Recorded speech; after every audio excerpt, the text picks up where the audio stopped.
Hello, my name is Zyandra, and today I will be playing Heaven's Machine. It is an indie roguelike developed by Glass Revolver and published by Super Rare Games. The premise of the game is that you find yourself on a cosmic train to heaven. You are basically trying to clear these cars out and fight the conductor in order to retrieve your loved one. It's unclear what sort of a loved one that you are retrieving, but regardless, it's a very inspired premise and it's a very stylistic game. The way that the game actually plays out is each room or train car can have between 0 and 25 enemies, and that number of enemies that you'll be facing is told to you by the red skull in the top right hand corner. And essentially, the faster you are able to clear enemies out of rooms, the more likely it is that you will receive some kind of a random reward drop. So you can assure that you'll get some items in the first round of the game, or any round of the game, by exploiting these shopkeepers. They get stuck on square corners, so you just have to play a little ring around the rosy with them on these columns that exist in all of the shops and take them out. Then you can just rob them blind. So we'll move on. At the end of each level of difficulty, or level of the train, there is a boss fight. And it's the same boss every time. There are only a total of 5 bosses in the game.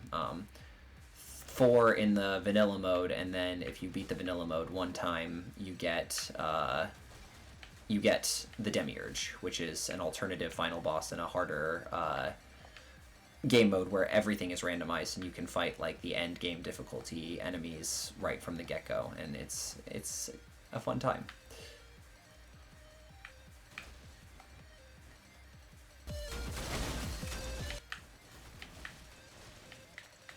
Oof. These spread weapons are devastating. I like the Ocelot, the weapon that I'm currently carrying in the early game, because its damage output is the highest, at least shot for shot, and it can one-hit kill enemies in the early game, just the early game. You have to get upgrades for it to continue to be able to one-hit kill past the first round of enemies. Oof, I did not need to take that damage. So this is the first boss. It's like a centipede that shoots these bullets out of the side of it. Oh my goodness. The projectiles are not super difficult to avoid if you keep a good distance between you and the sprite. Oof, as I completely fail to avoid some of these crisscrossers. The way damage works in this game is if those bullets were to overlap, you'd get hit by both. Like, you take damage for twice. Or if 4 bullets overlap, you'll get quadruple damage from it. It's a pain in the ass. I have picked up a life, that little blood clot thing. It's called Blood of Christ, I think, and it essentially will sacrifice itself when I die one time. So I can kind of die back if I need to. If anybody here has played Hades, it's sort of like a Death Defiance, but in this game. Let's refresh my shotgun. Ooh, God, I almost walked into that damage. So this is the orbital boss piece that I was talking about earlier, and they have a serious amount of overlapping damage that's really intimidating. Oof, oof, oof. In every level, the shopkeepers have a lot of health in stock. You can usually refill your health nearly all the way at a shopkeeper, so I'm not particularly concerned about taking damage prior to seeing a shopkeeper, but once you've seen the shopkeeper, it's really sucky to take damage after that, but before you fought the boss, because you're just not guaranteed to get health. There's lifesteal items in the game, and also a drone unit that will just drop health every few rooms. And those are good ways to have health, but the drops are random, so you don't really get to choose. The only for sure health comes from the shopkeeper. So you want to be kind of thinking about that, I guess. I tend to play just a little bit more recklessly in the first half of a dungeon than I do in the second half of the dungeon, just because I know that I will get the damage back so long as I don't die getting to the shopkeeper. So it's a delicate tipping point. That pickup that I just received, well, I just received two, but I received a drone unit called Tango, and Tango essentially just mirrors my movements. So as I move around, Tango will also fire, but on the opposite side of the screen from me. So we move forward the same. Like he won't move backwards while I move forwards, but he'll move left while I move right, and vice versa.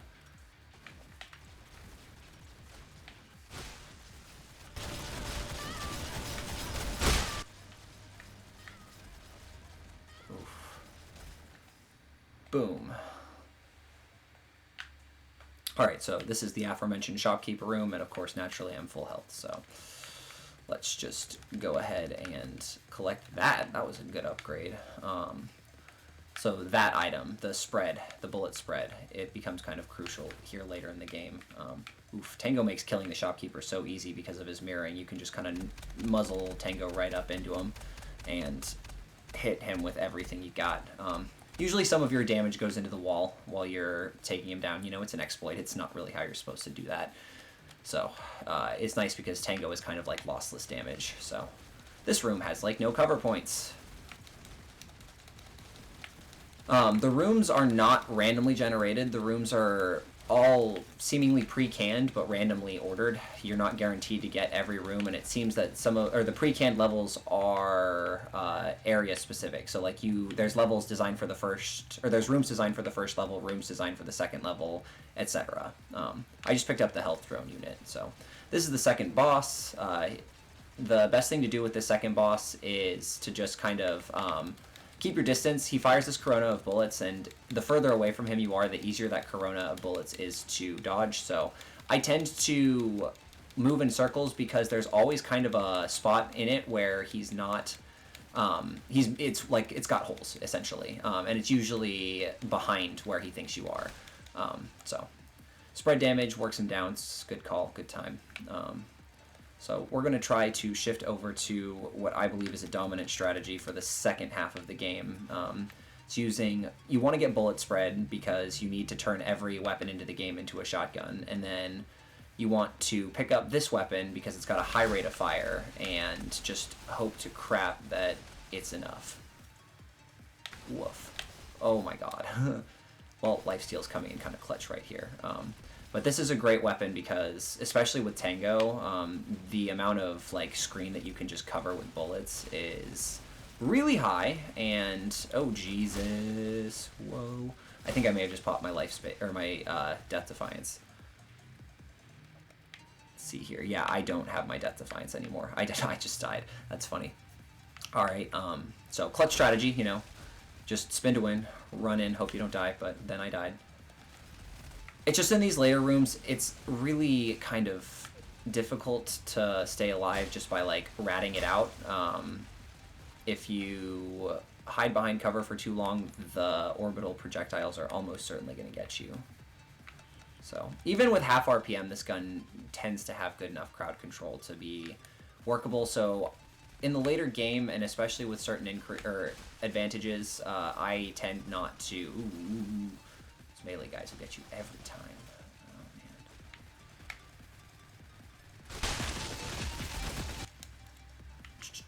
I tend to just refresh it when I see it. But it's nice because of the amount of damage it lays down. Also, Tango really helps. Tango does a lot of work. Sorry, I got distracted there. Trying to stay alive, playing like a tryhard. Yeah. Noteworthy that I haven't actually seen the gun that I'm holding for a couple of rooms. I would like to refresh it just because fresh damage output, or fresh RPM would be pretty nice. Help me speed up the rate at which I'm clearing the room. Damn. So quickly does the RPM go in half. Okay, that health upgrade is really nice. These hearts become really good items. They refill your health, and they also increase your health. So we'll just continue to exploit the shopkeeper. It's not a speed run by any means. We're just kind of showing things off here and trying to give some helpful tips. If you were trying to speed run, I would not necessarily recommend that you kill every shopkeeper because it slows you down, and to be honest, you don't need to do it. Some items are not worth it. especially like the projectile speed ups. The shopkeeper will sell speed ups to the projectiles, but that honestly, like I said, just kind of makes the game harder because the enemy's projectiles speed up as well. So using Tango to rat out a little bit. I don't want to hang around too much. My health bar is kind of a nice size, so I can luxuriate in that at least for the moment. So just kind of, yeah, just ratting things out with Tango, actually. This is a fairly simple room to clear, and there's a fresh version of the weapon right here. That's handy. And this is Kanto 3's boss. Got really nice momentum with this run. So this boss, his main headache is he can go off screen. You know, there's a lot of bullets, and that's cool, but actually, I really just don't like the fact that you can't just walk around in circles like this, because at some point he kind of starts like moving with you, and you just got to be very careful not to move him in such a way that he'll go off screen, because you will not be able to deal damage to him at that level. So nice that there's a freshie on my weapon. So we get nice amount of reward here. This is where you just kind of like ball out, and here we go. Kanto 4. Right off the bat, fresh weapon, potentially. I might not want it. I'm carrying a grenade, and the grenade throw is tied to the throwing of your weapon. So if I do elect to exchange a weapon, I am electing to toss my grenade. Ooh, that was no good. That was no good. That was no good. Oh, I want this whole room clear. All right. Whole room clear. Super clutch right now, because if I can get into a room with, I don't know, say like 20 enemies, I'm going to throw the grenade. I want the fresh weapon. I don't really value the grenade that much. 9 enemies, not worth a room clear. Woo, hello everybody. So, very nice to just kind of go through with Tango. Ugh, I can't let go of this weapon. So that pickup is actually really essential. I can actually just one-hit kill the final boss in the game if I'm able to carry that poison grenade to the boss. So there are 2 kinds of grenades. Poison grenades and just regular grenades that shoot out projectiles. The poison grenades basically drop a puddle of acid on the floor, and if the boss touches it, it takes damage. And so the final boss too, if you can just get the final boss to stand on it for a total of, I want to say, like less than 10 seconds, the boss just completely dies. So, oh, I'm so stupid. Oh, I'm so stupid. Oh man, I almost just threw the whole run there. Wow, that was not good. That was not intelligent at all. I don't know if this Death Defiance will work. I've had issues getting a second Death Defiance to work in the past. Okay, no, the run is over. All right, cool.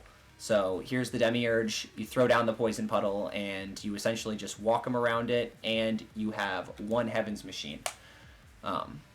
Cool. So just to recap, the early game, you want to try to start off with the Ocelot. It's really handy as far as one-hit killing goes. You can just one-hit kill enemies, and it increases the speed that you get through the rooms.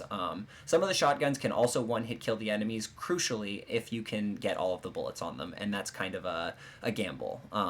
The way that you get drops quickly is by getting as many kills as you possibly can, and you want to do that in as timely of a fashion as you can. Clearing the rooms out quickly basically just ensures that you will get more drops. Additionally, if you're struggling, killing the shopkeepers who get stuck on square corners every time really does go a long way for you.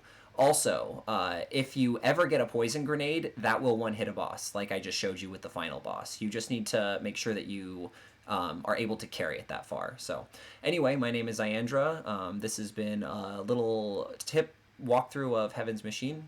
Thank you so much for watching. If you like the content, consider hitting the like button and subscribing. Thank you.